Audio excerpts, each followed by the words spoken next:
Hey everybody, it's your old pal Lionel Strang, and I'm still at the NMRA National Train Show, and right now I'm going to show you something really cool. I'm here with Jared Ireland, and we're going to talk about the new Tsunami Soundcar.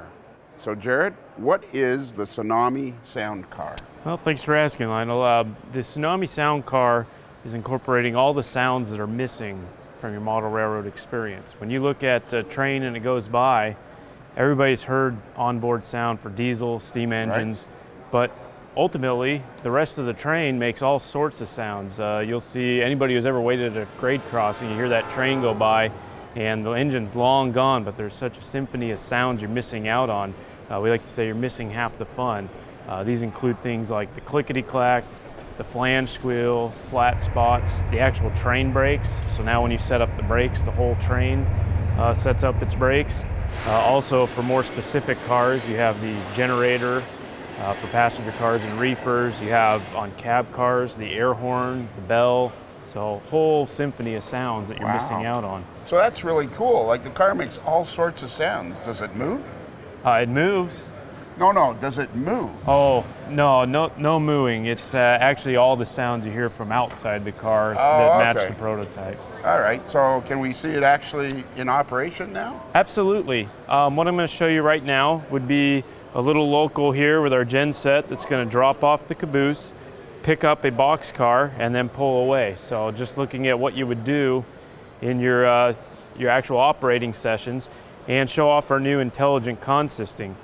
So first, we're going to back up and spot the caboose.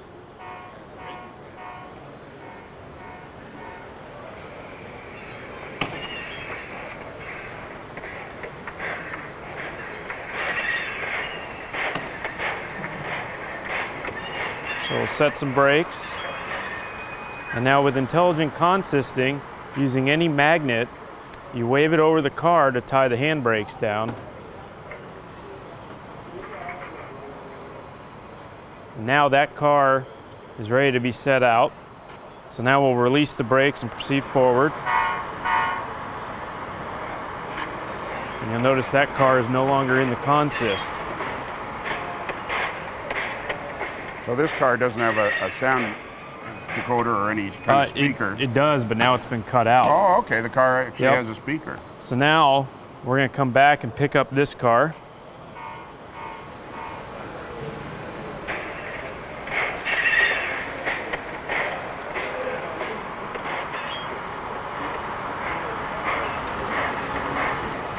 Now, what about all the extra wires that are going to be needed from one car to the other? Well, you actually don't need any between cars. It just simply uses red and black for left and right rail. Your pickups go through the car. Right. And then 2 purple to speaker. Now there is 4 lighting outputs if you choose to use it. Right. So in this example now, we're going to grab this box car, and this is how intelligent consisting works. I simply use my magnet acting as a brake club. Right. I untie the car.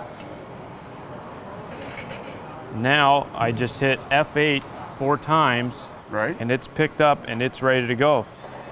Now both cars have sound. So now you're going to have to explain to me a little bit the electronics, because when I change a light bulb, I stand on a chair and my children turn the chair. So why aren't there any wires between cars? Like how are you managing to transmit the sound from one speaker to another? Each car is actually getting its own speaker and its own decoder.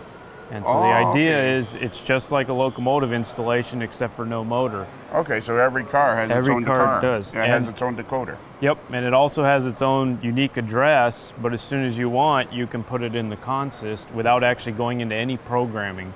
Just by waving the magnet across it. Yep, and that's what we call our intelligent consisting. Wow. And how, so did you develop this in-house? Mm-hmm. Yep, everything was developed and designed right in Durango, Colorado, and we do manufacture everything right there. So did somebody one day come into the shop and go, you know what we need? We need cars that make their own sounds, and we're going to have intelligent consisting with a magnet. Like, how do you guys come up with this idea? Not too far off from that, actually. We sat around and said, you know what, this has to be an easy way to add cars, because nobody wants to make it tedious to do their switching, or else the product becomes useless. Right. Yeah. So we needed to make a way to do it fast, quick, and without going into the different programming modes in DCC, and that's where it was born. Conceptually, when we were doing a lot of beta testing with it, we found that about every 3 cars would be ideal. And so the way that we're selling it, you can buy 1 unit for MSRP of $4,250 or a 3-pack for $112.95. Okay. And the idea behind that is that basically for the price of 1 locomotive, you can do up to a 10-car train. This is really cool. I think you guys have really done something for the hobby that's going to make it even that much more exciting. Now, I realize you guys must have a huge team of people out there. But I think when you return, that whole mooing thing, that could really, you know, surge your career forward if you went back and suggested that. We'll see where that goes. All right. Well, thank you very much, Jared. Thank you, Ryan.